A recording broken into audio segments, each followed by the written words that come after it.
What's up, guys? Thanks as always for supporting the show. It would mean a lot to me if you would take a second to scroll down and hit that subscribe button so you don't miss any more of our videos.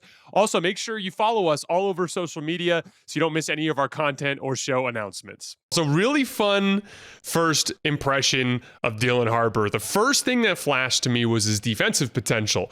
You're not really expecting that. This is a guy who's famous for the dribble drive. He's a guy that's drawn a lot of comparisons to Shai Gilgeous-Alexander as a bigger guard that can dribble through contact and can consistently get paint touches. But right out the gates, he was applying aggressive ball pressure, getting physical on the ball, getting deflections. He had a crazy block on Ryan Nembhard in transition where he elevated and swatted it away, just showing a lot of that defensive upside. I've always been a big believer that forward aggressive turnover forcing defenders fit well with rim protection. And so guys like De'Aaron Fox, guys like Dylan Harper, I think they make a lot of sense in the context of a partnership with Victor Wembanyama, because forward aggression, ball pressure, that tends to give up dribble penetration. And if you're giving up dribble penetration, you need guys on the back line that can clean it up. And there may not be a better player in NBA history than Victor Wembanyama, who actually graced us with his presence in the arena today. It was funny when he was walking in, he actually was sitting in the seat and kicked his legs out as he was like relaxing, and his legs were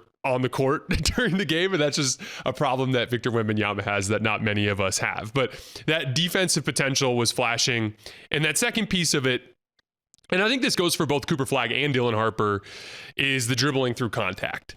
For Cooper, it manifested a lot through foul drawing, which we'll talk about in a minute. Dylan did draw some fouls in the fourth quarter as the Spurs started to put some separation there.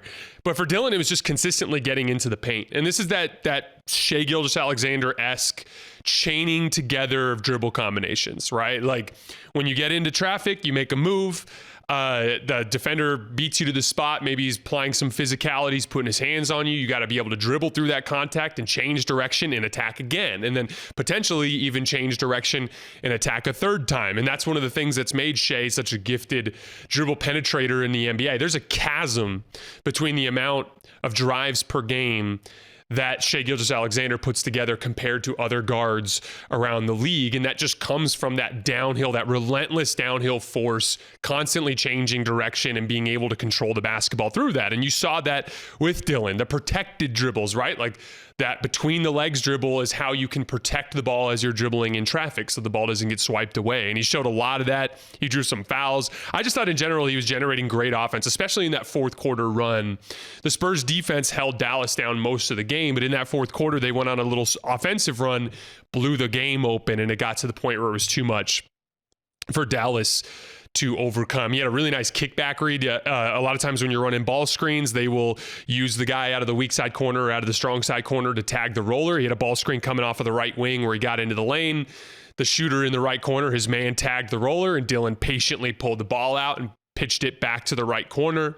One of the things you notice a lot with NBA Summer League is poor decision making, right? It's a lot of young basketball players. It's a lot of guys that are trying to make their imprint, the guys that are trying to get a spot in the league. And so that can come with the pressure of being aggressive. And a lot of times it's the guys that can slow down and read the floor and not force the issue that had the most success. And Dylan, I thought, just similar to Cooper in the first game, just was patient, took what the defense gave him, made the kickouts that were there, didn't get into the middle of the floor without a plan, without an idea of what he was trying to accomplish. There's a pretty high floor for a basketball player who can guard the ball, but that can also get past the guy guarding the ball. It's such a simple concept, but if you can apply ball pressure and make the opposing guard feel uncomfortable while also on the other end of the floor handling ball pressure and consistently getting into the paint, it's just such a strong foundation. And then from there, there's all the ceiling raising stuff, the shot making. We saw him hit an off the dribble three. It got wiped out by a illegal screen call, if I remember correctly, but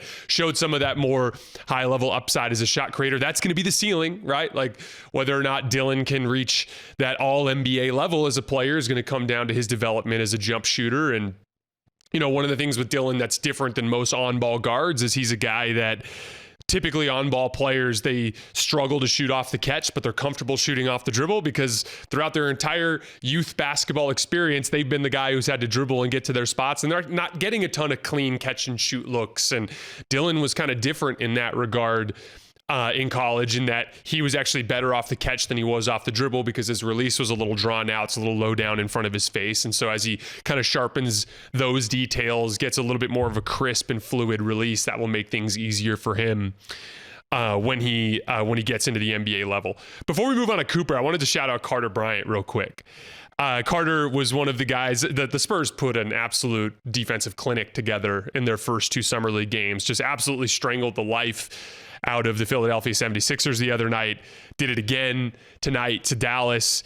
Carter is a traditional small forward type of prospect in the sense that he's got great length and size for the position, but he's very, very quick laterally, which gives him the flexibility to guard a bunch of different types of players. And I think that's specifically exciting for a San Antonio team that doesn't really have that type of player in their core rotation right now. They got a lot of guards, they got a lot of forwards. You know, obviously when Harrison Barnes was there, he was a slower forward. Jeremy Sohan has that ability to guard out on the perimeter, but I view him as more of like a 4 than a 3 defensively. I think Carter's going to bring that relentless ball pursuit and quickness to be able to be out on the perimeter, getting over the tops of screens and doing some of the tougher perimeter defense work. And I think that that's just a role that team really needs. And that's going to be a really interesting thing to watch with San Antonio this year. Shout out to the Spurs Summer League team. They've put together a couple of really nice defensive performances